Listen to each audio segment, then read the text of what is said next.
What's up, guys? It's Dallas from Mach 5 Gaming, and today's topic is going to be on Microsoft and their Xbox One DRM policy change that happened yesterday. And so, if you guys aren't familiar with the video I posted last week, I'll link it somewhere it will be an annotation, and it will be a link in the description if you on mobile or whatever. And the video essentially just told about Battlefield 3 and Battlefield 4 and my thoughts on next-gen consoles, how Sony bent over Microsoft and made them beg for sweet, sweet mercy. But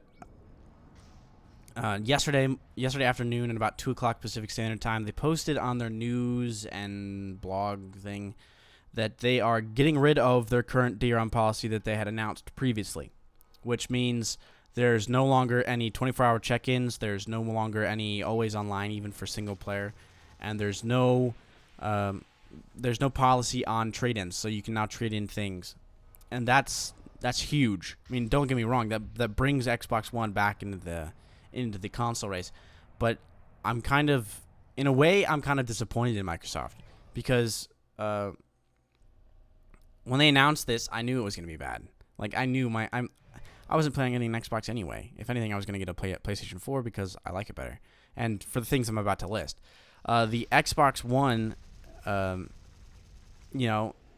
of sissied out. I mean, Microsoft usually isn't one to back out of like what it's already said it's going to do. Like, look at Windows 8, for example. Everyone who uses it on PC thinks it's a piece of shit. I have it, and I'm all right with it. It sucks dick because sometimes things don't work, like my internet. But it's not like Microsoft to back out. But I think it was influenced by, I think pre-orders opened last week on Monday when the press conferences were like done, and they kind of, they kind of glazed over that in Microsoft kind of glazed over that in their conference, and I find that kind of odd that now they're finding out that Sony has stabbed them so many times, like freaking God. They stabbed them so many times by posting that trading games or how to loan games on PlayStation 4 and announcing in their press conference there's not going to be any online required for single-player games, and they're not endorsing DRMs on their first-party games. Third-party games are a different story. Things like EA, they can do that, which I've heard differently. I'm going to do more research, and I'm going to get back to you on the EA thing. But they lost. That was the end of their console war for the first round of, we'll say, of next gen.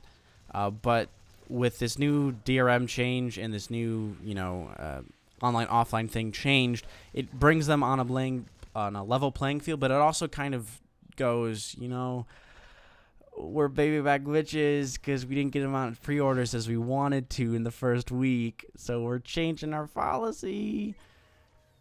I think that's kind of stupid. Microsoft, why?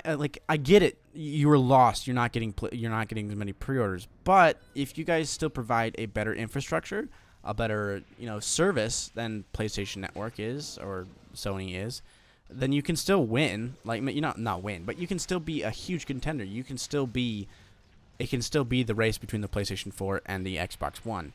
But that I'm kind of disappointed in, and that's kind of, if anything, that's a one-up to Sony.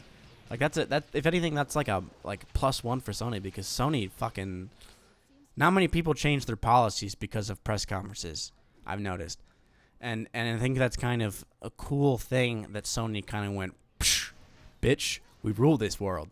It's almost like if you guys watch Machinima, APL Fisher also said this. It's kind of like they went to rehab and they came back out going, we're better, we know what we fucked up, let's do it. And on top of that, Microsoft made it easy. But now that Microsoft's done that, if anything, that's even more of a press boost for Sony, in my opinion, because that kind of means Sony beat them to the ground.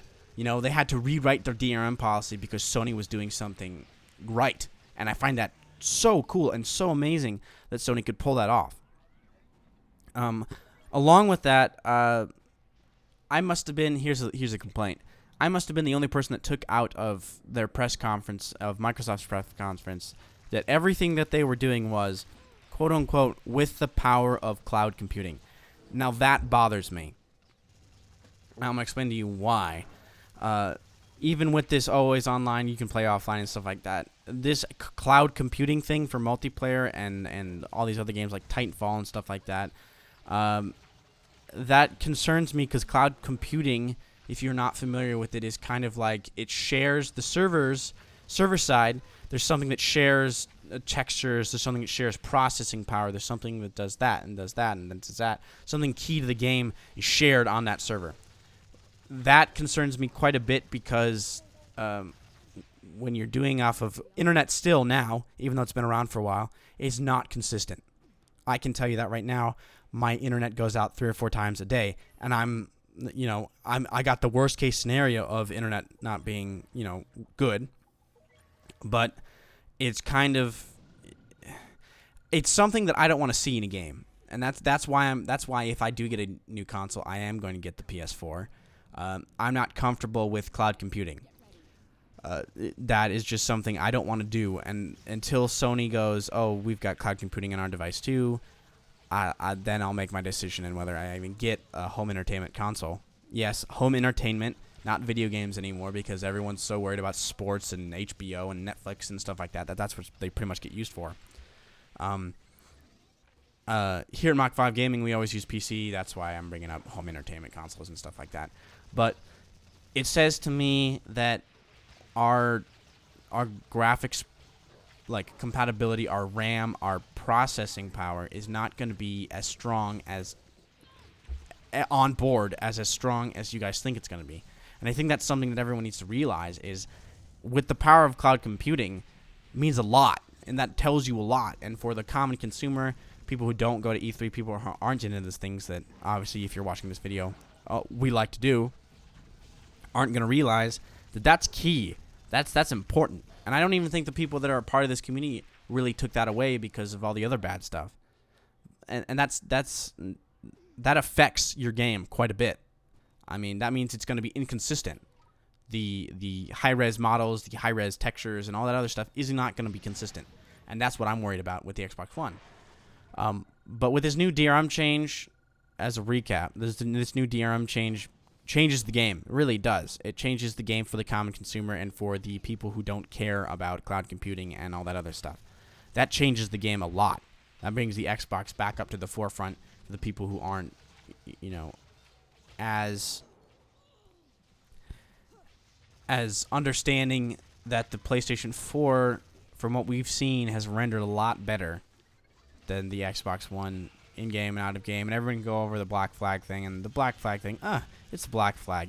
It's an inconsistent demo. I can't blame that. It's a pre-production model of a device anyway. But other than that, that's my time. I'm going to do more research on EA, and if I can find anything out, I will give you guys that in the next video. But I'll see you guys in the next video. Bye.